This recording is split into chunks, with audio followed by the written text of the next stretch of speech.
Hello, David. Welcome. Thank you, Matt. Excited to have you here.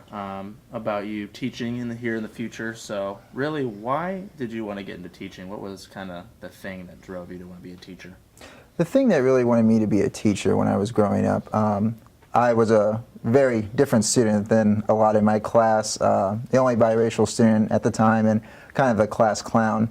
And my fifth grade teacher made a lasting impression on me, making me turn myself all the way around, basically, stopping the jokes, paying more attention to my studies, and being the person that I wanted to be when I was growing up. She was always the first one to school and always helped students that struggled in many ways, and stayed afterwards for tutoring as well, which she helped me become more fluent in with English language arts.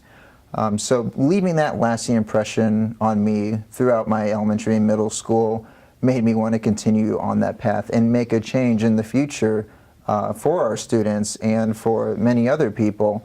I think that one of those things nowadays is that we don't have a lot of males in the elementary school buildings, and I'm thinking me stepping into that position not only to do what my fifth grade teacher did, which was change me around, but also for those students that don't have fathers or uncles or grandfathers, any kind of male role model that they can look up to. So I'm hoping with my core values and what I believe in, I can help shape the young minds of the future.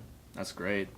So there's not very many male teachers, you'd say, kind of from here going forward? Yeah, there's mainly, the majority is always women in the field. I would say probably in every elementary school you'll find maybe 1, 2 male teachers. Great. So fifth grade, you would say that teacher, she was a positive experience. Indeed, most definitely. She not only did a positive reinforcement in the classroom for all students, but she definitely stuck out in the schools. She was actually recommended 2 years in a row for like support staff of our school, not only with the teachers and families, but also with the faculty and staff there. So she definitely shined a light on the school itself and in a lot of individuals. So she was a positive experience. Did you have any negative experiences which you're like, whoa, I don't want to do that in my class? Yeah, that's one thing that teachers nowadays, we try to stay away from the negative experiences in the buildings. I would have to say, honestly, when I started going to Missouri State University for my college experience, I had a practicum for my first education class. And it was really a practicum to just go observe, see how the classroom looks, how students react and everything, and how teachers teach and help out. Well, there was this teacher in my practicum who did a lot of things that I kind of disagreed with. She did the traditional, students should be in a line, the teacher's lecturing at the front, the teacher's always correct, the students only can raise their hands if they have questions or need to, use the typical bathroom. So that was something that kind of struck me off a little in the beginning portion of it. And I was thinking to myself, if I ever had a classroom, that's something I would not want in my classroom at all. I want to make sure that the students feel comfortable coming into the environment, wanting to share what they know, because we're always learning each and every day. Teachers don't know everything. Presidents don't know everything. Doctors don't know everything. We're always learning and improving every day. And giving those students the time to come up and either ask me a question or state what they think the answer might be is giving them that opportunity to teach not only themselves, but me as well. Sure. So you've had some good experience coming into, so you have a job now, so congratulations. Well, thank you so much. So you're going to be teaching first grade. I am indeed. So talk about, from Missouri State on, what are the couple of things that you've done here that have really prepared you for this fall? I think a lot of things that prepared me for coming up to be a first grade teacher is honestly the core values that I stated originally really helped me become a gentleman through my social fraternity, Lambda Chi Alpha. They not only impacted me in a tremendous way, but helped me grow as a gentleman, which I said earlier, we all need male role models, and I think I can do that for those students. So following those core values and being a gentleman will help me in the classroom. There was also an educational organization at MSU called Kappa Delta Pi, which helped shape young learners and future educators to become a perfect teacher in the classroom, not only talking about assessments formatively and summative, but also integrating certain aspects into the field, not only looking at the black and white English, language arts, and math, but bringing in physical education into the classroom, math, science, art, all those things. So that's another organization that really helped me. And I think, honestly, the last thing I will have to say is a lot of my best friends, honestly, helped me a lot in the way. Of course, you, one of them, being one of my best friends, but also some others that have always helped me grow. They've always challenged me. They've always told me to keep on going, whether I am down in the doubts or whether I think that maybe this time I can't do it or I should just stop and start something new. They always gave me that push, which I really appreciate. Definitely. So you're going to be a first grade teacher. Mm-hmm. Do you want to do that for a couple of years, then maybe see about other grades, or what's your kind of 5-year goals, 10-year goals? Yeah, my goals for being a teacher, honestly, this first year I'm going to fully enjoy being first grade. I decided I'm going to hold off on my master's because my overall dream is to be an education administrator for an elementary school, so a principal. But this first year I want to enjoy just being in the classroom, getting to know the kids, the families, the community as a whole. I think later on I'm going to continue with my master's in education administration. And I do want that experience in different grade levels because as a principal I can't just go into that only be teaching first grade. I'm going to have to know kids all the way from kindergarten to 5th grade, possibly even 8th grade depending on what school I want to be an administrator at.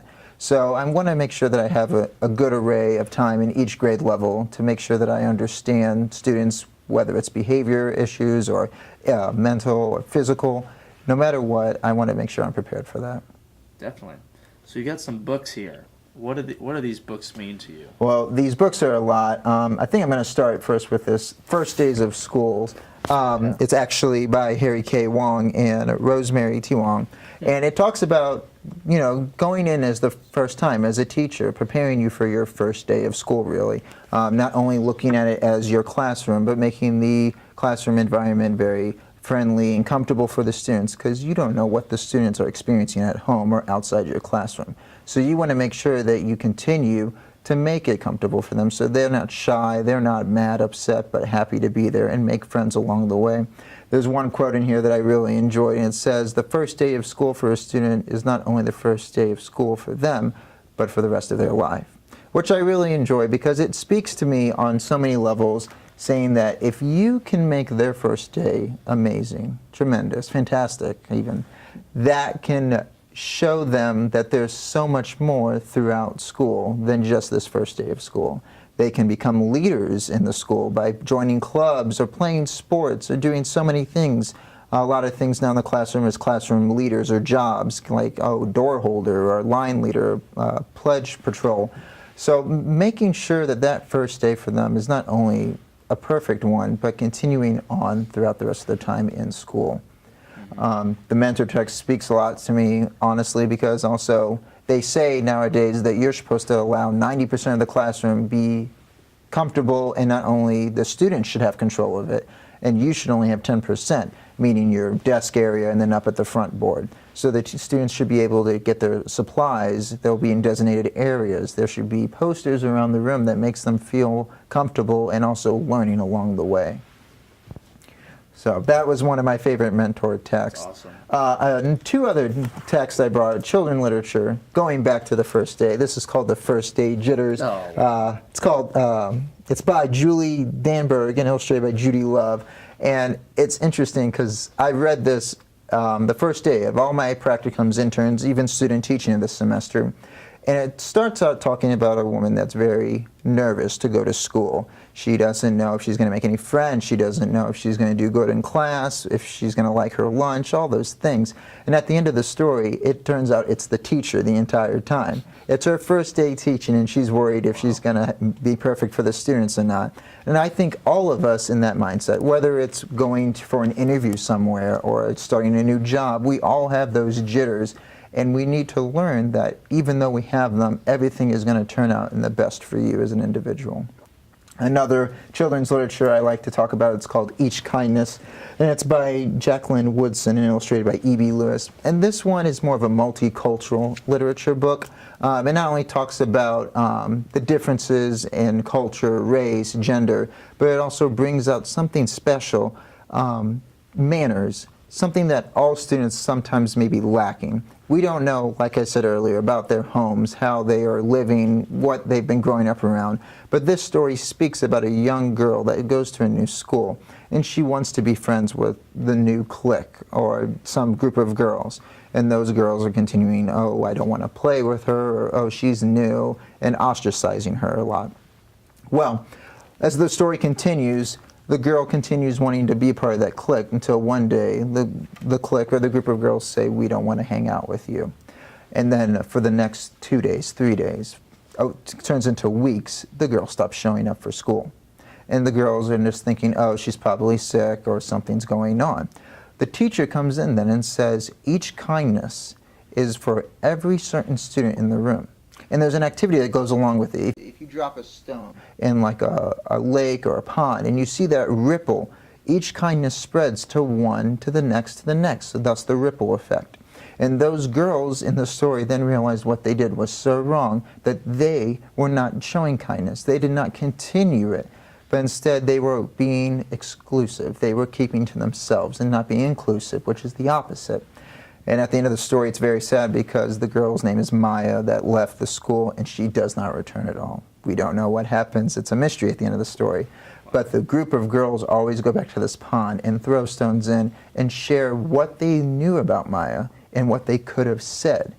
It's amazing how one sentence, one compliment can change the life of someone.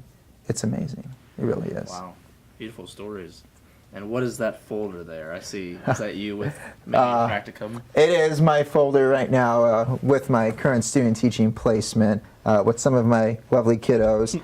Inside this folder is not only some letters from students from student teaching, but also all the way back from when I started my first practicum. There's one that always sticks out to me. It's a picture that I'd love to share with you, and you can't really see what's going on. It's got some colors and a few words, but I pulled this young girl aside and I wanted to know, what does this say? I would love to see it. You're an illustrator, you're an author. Wow. I need to know what it says. And she told me, it says, Mr. Lovelace, I'm so sorry that you're leaving the school. You'd be a perfect teacher here. I hope to see you again. Teaching is your superpower. And just hearing that continues to make me happy, and I always love making that difference in a young boy or girl's life. No matter where you go, no matter who you are, you always are doing that one way or another, and you just need to remember that. That's touching. Wow. Thank you. That's really nice. I guess my last question would be, you've mentioned a couple times you'd like to be a role model for these kids because potentially they have issues going on at home that the class might not know about. Is that something that you've seen in these classrooms that a lot of, maybe Springfield specifically, like these kids got a lot going on at home, so when they come to school, it makes you want to make it just a safe place, a place for them to come and learn, be themselves, make friends, like you say, get into clubs. Is that something that you've seen?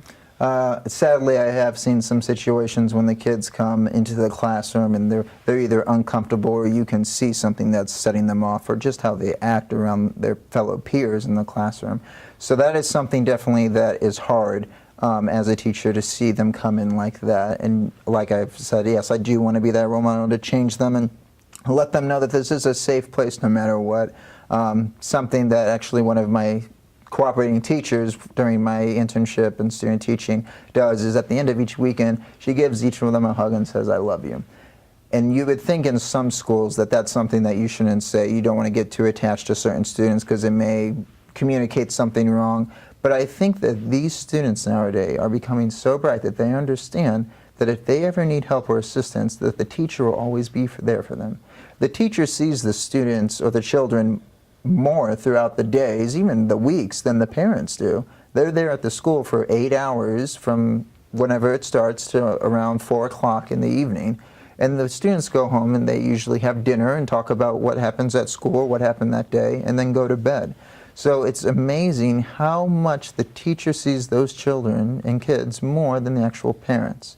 So you want to make sure that no matter what kind of teacher you are, you always want to make a good impression and continue to show your support in the education field. Wow. Well, you're going to do a great job. I'm very proud of you, very happy for you. And thanks for just coming on and doing this. Thank you so much, Matt. So.